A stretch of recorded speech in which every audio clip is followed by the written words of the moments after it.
నమస్తే, welcome to ఏఏటీవీ.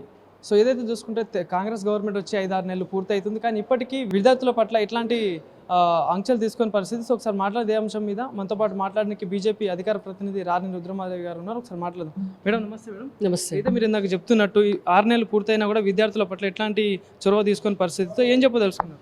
అంటే ఇవాళ తెలంగాణ రాష్ట్ర ప్రభుత్వంలో 6 నెలలు అవుతుంది వాళ్ళు అధికారంలోకి వచ్చి. విద్యా సంవత్సరం మొదలయ్యేటటువంటి సమయం ఆసన్నమైంది. జూన్లోకి మనం ఎంటర్ అవుతున్నాము. మరి ఇప్పటికి కూడా ఫీజుల నియంత్రణ కోసము ఒక నియంత్రణ చట్టాన్ని తీసుకొస్తామన్నటువంటి వాళ్ళు ఎందుకు తీసుకురాలేదు అని మేము అడుగుతున్నాం. దానికి తోడు వాళ్ళ విద్యార్థులకు ప్రైవేటు పాఠశాలల విద్యార్థులకేమో ఫీజులు నియంత్రించాల్సినటువంటి అవసరం ఉన్నది. ప్రభుత్వ పాఠశాలల్లో చదువుకున్నటువంటి విద్యార్థులకు వాళ్ళకు యూనిఫామ్స్ పంపించాలా, వాళ్ళకు స్కూల్ బుక్స్ పంపించాలి, వాళ్ళకు షూస్ పంపించాలి. వాళ్ళకి పాఠాలు చెప్పడానికి ప్రభుత్వ పాఠశాలల్లో ఉపాధ్యాయులు ఉండాలి, దాన్ని పర్యవేక్షించడానికి ఎంఈఓలు ఉండాలి, వాళ్ళపైన డిఈఓలు ఉండాలి. అసలు ఏ మెకానిజం లేదు తెలంగాణ రాష్ట్రంలో. విద్యామంత్రిగా రేవంత్ రెడ్డి గారు ఉన్నారు. ఇవాళ వారిని నేను సూటిగా ఒక ప్రశ్న అడుగుతున్నా.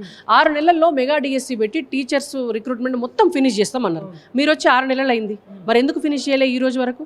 అంటే ప్రభుత్వ పాఠశాలలో చదువుకునే పిల్లలకి చదువొద్దా?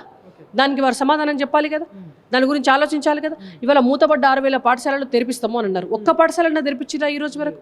ఉన్నటువంటి ప్రభుత్వ పాఠశాలలకు సున్నా లేపించే పని ఏమైనా చేసినారా?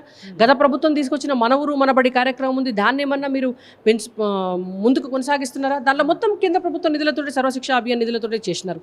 మరి అది ఎక్కడి వరకు వచ్చింది? మీరు అంగన్వాడీలకు ఉన్నటువంటి టీచర్లకు 18,000 రూపాయల జీతం చేస్తామన్నారు. ఈ రోజు వరకు ఏమైనా చేసినారా? మరి విద్యార్థులకు నాణ్యమైనటువంటి విద్యను అందించడానికి డిజిటలైజేషన్ చేస్తాం, ఎడ్యుకేషన్ అన్నారు. మరి 30,000 పాఠశాలలలో ఎక్కడ కంప్యూటర్స్ అన్ని పాఠశాలల్లో ఉన్నాయా? ఇవాళ ఫ్రీ వైఫై ఇస్తామన్నారు స్టూడెంట్స్కి. ఇప్పటివరకు ఏమైనా ఫ్రీ వైఫై గురించి ఏమైనా ఆలోచన చేసినారా? 18 సంవత్సరాలు దాటినటువంటి పిల్లలకు ఉచిత స్కూటీలు ఇస్తామని చెప్పారు. ఇప్పటివరకు ఏమైనా ఇచ్చినారా? చదువుకుంటున్నటువంటి వాళ్ళకు విద్యానిధి కింద 5 లక్షల రూపాయలు డిపాజిట్ చేస్తామన్నారు. దానికి సంబంధించి ఏమైనా చెప్పిందా? అంటే ఏమీ లేదు, అంత అవుతుందే. అంటే ఎలక్షన్లల్లా నమ్మించి గొంతు కోయటం అన్నట్టు. అంటే ప్రభుత్వం అధికారంలోకి రావడం కోసం ఓట్లు అడుక్కున్నాక వాళ్ళకు ప్రజలకు సున్నం పెట్టడం.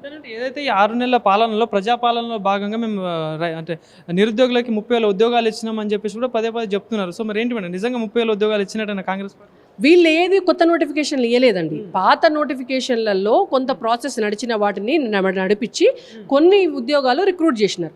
ఒకవేళ సరే, అది కూడా మేము యాక్సెప్ట్ చేస్తున్నాం. మీరు కొన్ని ఏవైతే ఉద్యోగాలు ఇచ్చినామంటున్నారో లెట్ ఇట్ బి, ఇవ్వండి. మీకు ఓట్లు వేసింది ఎందుకు? మీకు ఓట్లు వేసింది ఉద్యోగాలు ఇవ్వమనే కదా. మేమేమంటున్నాము, మీరు ఒక సంవత్సరంలో 2 దఫాలుగా 1,00,000 2 లక్షలు మొదటి సంవత్సరంలో నింపుతామన్నారు. 6 నెలలనే మెగా డిఎస్సి వేసి టీచర్ పోస్టులన్నీ నింపుతామన్నారు. అది ఎందుకు చేస్తలేరు అన్నాడు. చదువు కంటే ముఖ్యమైన అంశం ఉందా తెలంగాణ రాష్ట్రంలో? ఉందా? అంతకంటే ముఖ్యమైన అంశం ఏమున్నది? మరి అదే కదా ఇంపార్టెంట్. మరి మీరు 6 నెలల సమయాన్ని మీరు టీచర్లను భర్తీ చేయడం మీదనే కేంద్రీకరించకపోతే, ఫీజు రెగ్యులరైజేషన్ కమిషన్నే తీసుకురాకపోతే, అంటే ఒక అకాడమిక్ ఇయర్ మొత్తం గంగలు కల్పిస్తారా?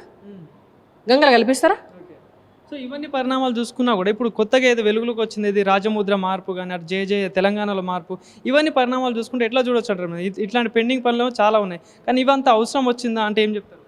ఇప్పుడు అసలు అంశాలను పక్కదారి పట్టించి, ఇప్పుడు ఆయనను రాజముద్ర మార్చమని ఎవరన్నా అడిగినరా? చెప్పండి, ఎవరన్నా అడిగినరా? సరే, మీరు చేయాలనుకున్నప్పుడు ఏంది, మీరు ఎందుకు మార్చాలనుకుంటున్నారు అనేటువంటిది పబ్లిక్ డొమైన్లో పెట్టేది ఉండే. మేము పలానా రీజన్ తోటి మార్చాలనుకుంటున్నాము అని ప్రజల అభిప్రాయాలు తీసుకునేది ఉండే. అన్ని రాజకీయ పార్టీల అభిప్రాయాలు తీసుకునేది ఉండే. కవులు, కళాకారులు, తెలంగాణ ఉద్యమకారులు, వాళ్ళందరిది అభిప్రాయాలు తీసుకొని మీరు ఒకటి రూపకల్పన చేసి దాన్ని ప్రజల ముందు పెట్టేది ఉండే. మళ్ళా పెట్టి ఒక పోల్ పెట్టుకొని నిజంగానే మెజారిటీ ప్రజలు అంగీకరించినాడు, మీరు దాన్ని రిలీజ్ చేసేది ఉండే. ఆ పని చేస్తే ఇవాళ ఎవరికి కూడా బాధ ఉండేది కదా.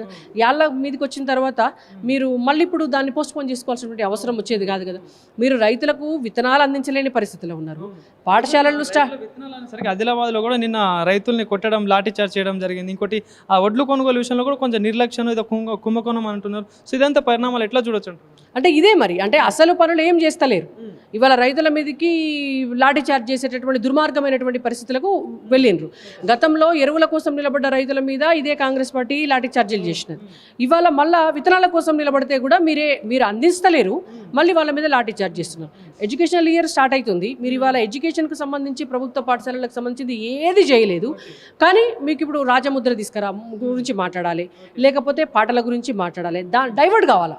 ఫోన్ ట్యాపింగ్ అంటే అంటారు, దాన్ని ఎటు కొసేలనియరు. కాళేశ్వరం అవినీతి అంటారు, దాన్ని ఎటు కొసేలనియరు. మీరు ఏమన్నంటే కేసీఆర్ను రోడ్డు మీద గుంజుతా అంటారు, లేదా కేటీఆర్ను రోడ్డు మీద గుంజుతా అంటారు. గత ప్రభుత్వం చేసినటువంటి అవినీతులు ఏమీ బయట తీసుకురారు. సివిల్ సప్లైస్లో మొత్తం గత ప్రభుత్వమే చేసింది అని మీరు అనండి, మీరు చేసిరని వాళ్ళనండి, కానీ మీరు వాళ్ళను బయటికి తీసుకురారు. అంటే ఇవన్నీ కూడా ఏంటంటే ప్రజల మైండ్ని డైవర్ట్ చేసేటువంటి డైవర్షన్ పాలిటిక్స్ తప్ప ప్రజాపాలన అందించేటువంటి ఉద్దేశం ఇవాళ రేవంత్ రెడ్డి గారికి లేదు. Thank you. రైట్.